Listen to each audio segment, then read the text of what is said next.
কতটা কষ্ট পেলে একজন গরিব মানুষ এইভাবে আপনার অভিশাপ দিতে পারে? আল্লাহ 2 বার করে 3 বার করে গুল্লা মারলে 1 টুকরা মাংস দিল না আল্লাহ।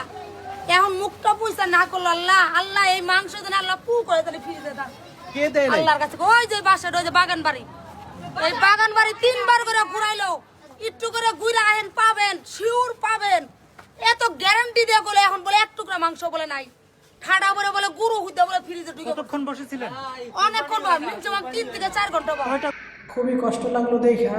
আর আমি মনে করি এইভাবে গরিব মানুষের দিকে অভিশাপ না নিয়ে কুরবানি না দেওয়াই উত্তম, যদি না আপনার মন পরিষ্কার ও মন সাফ হয়। যেহেতু কুরবানি আল্লাহ সন্তুষ্টির জন্য আমরা কুরবানি দিই, যারাই সামর্থ্যবান ব্যক্তি আছে তারা আল্লাহ সন্তুষ্টির জন্য কুরবানি দেয়। আর আল্লাহকে নিজে এসে নিয়ে যায় না? অবশ্যই না। আপনিও খাইবেন, আপনার আত্মীয় স্বজনে দিবেন, প্লাস গরিব মানুষেরও দিবেন। আর এই গরিব মানুষ যদি অসন্তুষ্ট হয় তাহলে পরে আপনার কিসের কুরবানি? বিষয়টা খুবই খারাপ লাগলো।